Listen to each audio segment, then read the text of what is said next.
नमस्कार, स्वागत आहे तुमचं माझ्या चॅनलवर। आज आपण बनवणार आहोत एकदम वेगळ्या पद्धतीचा शिरा म्हणजेच मखंडी हलवा। या हलव्याचा रंग, चव आणि टेक्स्चर इतकं छान येतं की एकदा खाल्ल्यावर पुन्हा पुन्हा बनवावंसं वाटेल। या रेसिपीमध्ये आपण रवा भाजणार नाहीये, त्यामुळे रवा खूप मऊ आणि रेशमी तयार होतो। चला तर मग सुरुवात करूया। या ठिकाणी आपण एका भांड्यामध्ये 1 कप एकाच भांड्याने आपल्याला सगळं प्रमाण घ्यायचं आहे। रवा घेतला आहे, त्यामध्ये आपण 2 वाटी एवढं दूध घालणार आहोत। तर या ठिकाणी दूध आपण नॉर्मल टेम्परेचरचं जे दूध असतं ते घालून घेणार आहोत। गरम दूध घालायचं नाही, अतिशय थंड देखील दूध यामध्ये घालायचं नाही आहे।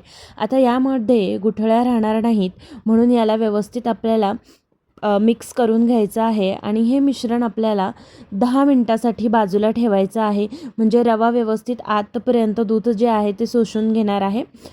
त्यानंतर आपल्याला एक जाड बुडाची कढई घ्यायची आहे, त्यामध्ये आपण सुरुवातीला छोटा चमचा भरून एवढं तूप घालणार आहोत। त्यामध्ये आपल्या आवडीनुसार आपण ड्रायफ्रूट्स घालून यांना व्यवस्थित भाजून घेणार आहोत। या ठिकाणी गॅसची फ्लेम आपल्याला कमीच ठेवायची आहे।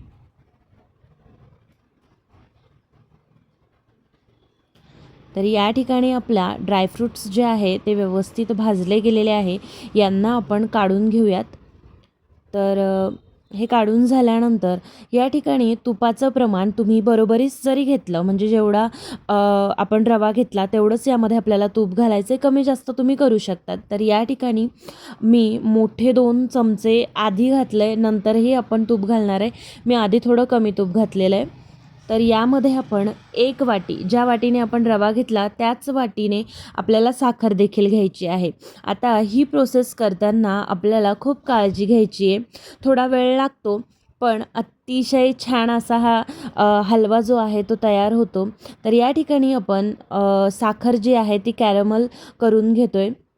तर याला व्यवस्थित आपल्याला कंटिन्यू असं मिक्स करत राहायचं आहे, जेणेकरून साखर जी आहे ती जळणार नाही आणि ती नंतर मग कडवट लागणार नाही आहे। आपल्याला खूप जास्त कॅरमलाइज करायचं नाही आहे, नाहीतरी हलवा कडवट लागण्याची शक्यता असते।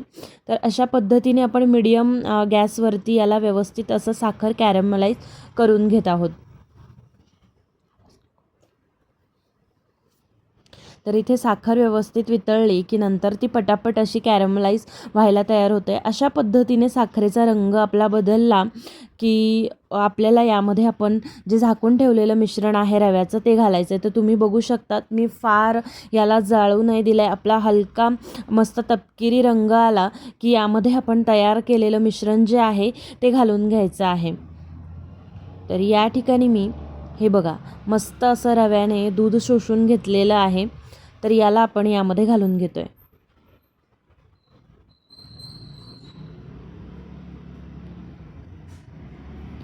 आता यानंतर पटकन आपल्याला यामध्ये गुठळ्या होणार नाही, म्हणून पटकन याला असं मिक्स करून घ्यायचं आहे। सुरुवातीला हे थोडंसं आपल्याला पातळ वाटेल, पण नंतर ते बरोबर असं घट्ट होत चालतं। तर याला छान असं आपल्याला शिजवून घ्यायचं आहे। तर तुम्ही बघू शकता, मस्त असं सगळं एकत्र झालेलं आहे।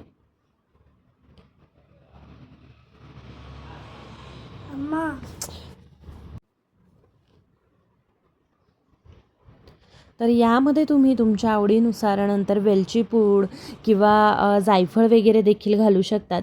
हा हलवा करायला थोडा अवघड जरी वाटत असेल ना, पण हा पटकन आणि अगदी सोपा आहे। पण खाणार तुम्ही एकदा जर हा ट्राय केला तर तुम्ही शिरा नक्की विसरून जाल, त्यामुळे एकदा ट्राय नक्की करून बघा। हे व्यवस्थित असं घट्टसर झालं की यामध्ये आपण उरलेलं जे तूप आहे, म्हणजे आपल्याला साधारण 1 वाटी तूप घ्यायचं आहे, तर त्यातलं जे उरलेलं तूप होतं ते मी यामध्ये पुन्हा 1 चमचा, 1 ते 1.5 चमचा आपल्याला तूप घालून घ्यायचं आहे। याला मिक्स करून घ्यायचं आहे।